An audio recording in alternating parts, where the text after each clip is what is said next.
The UK government is coming under pressure to investigate its alleged role in the CIA torture program in the wake of a damning U.S. Senate report. A United Nations legal expert says that London must launch an independent probe into the issue. Professor Manfred Nowak believes the role played by European Union member states would finally be exposed. Nowak unearthed evidence that the British territory of Diego Garcia in the central Indian Ocean was used by the U.S. as a black site to hold detainees. His findings contradict repeated assurances from London that the territory was used only as a refueling site by CIA rendition planes. The Senate report into the CIA torture program was released earlier this month, triggering worldwide condemnation.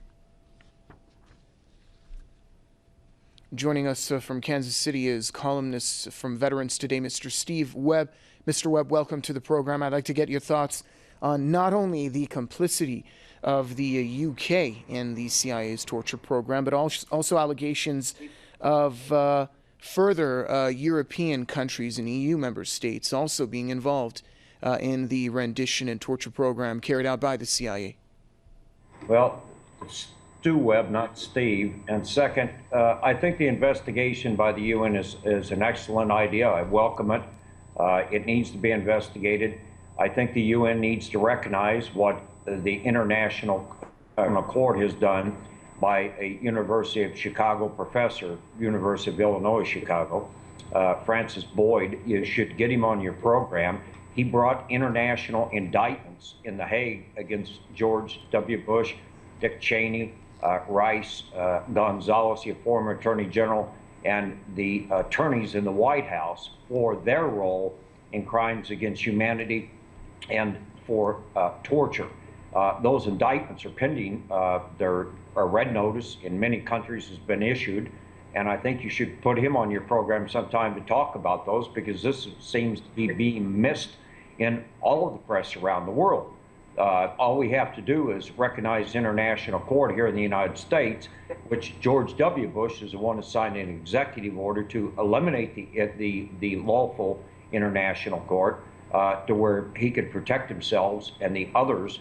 And if this was put back into effect by the president, Barack Obama, with the stroke of a pen, then we could have some justice and these men would be taken to The Hague.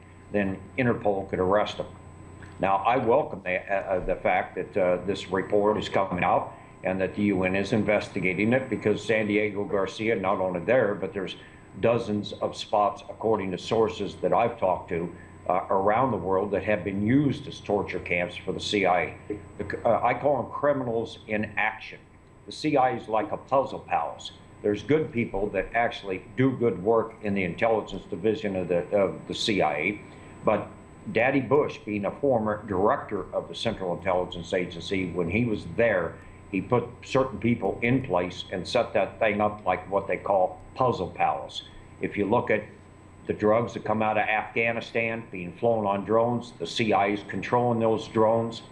They're bringing drugs to America. They're buying drugs throughout the world. Even Senator John McCain, that runs ISIS, Gordon Duff spoke about this at the security conference. It's on Veterans Today, the videotape, when he spoke over there among 68 nations. I believe Press TV was there covering that event. And he talked about McCain running ISIS. And he talked about this as an organized crime syndicate worldwide that are involved, and it affects every nation throughout the world. I know that over the next few years, we're going to have peace with Iran and Syria and other things as a result of that conference and other events that have taken place. And I welcome this. I welcome the idea that they've opened up relations with Cuba. We shouldn't have enemies. These are for people, an organized crime syndicate that wants control of everyone's natural resources, and it needs to be put to a halt, this cabal. And I might add, you know, today's what they call, today it's right now just changed Kansas City time, Central Time here in America, and in less than 1 hour in Denver, Colorado, these 12 men, they call them the disciples of Satan, they call themselves the Illuminati, will be performing a human sacrifice on a child, killing it, drinking its blood and eating its heart. These are animals that run this planet. And these are the men that are the ones that have broken the economies of the world. I just put a report up on my site. BT busted them 2 years ago. They didn't get a kid as a result, and it's in that report as well. I passed your producer a copy of the report if you'd like to publicize it. Sure.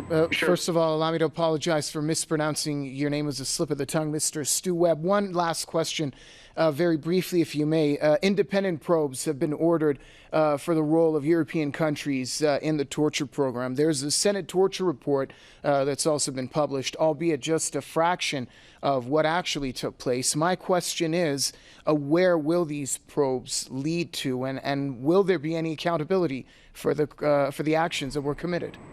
Well, so far there's never been any accountability for any of this, and it needs to be. And the only accountability I've seen is what, as I indicated, that Professor Francis Boyd of the University of Illinois at Chicago, you can find him on the internet there. You should bring him on and let him talk about his indictments that he's gotten over these torture and over these war crimes that were committed in Iraq.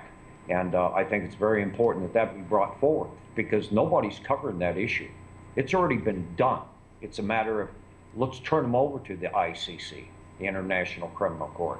And I welcome the other countries being exposed as participants in this. Okay. There's many countries. Thank you very much. Columnist from Veterans Today, Mr. Stu Webb. Your comments are much appreciated here on Press TV.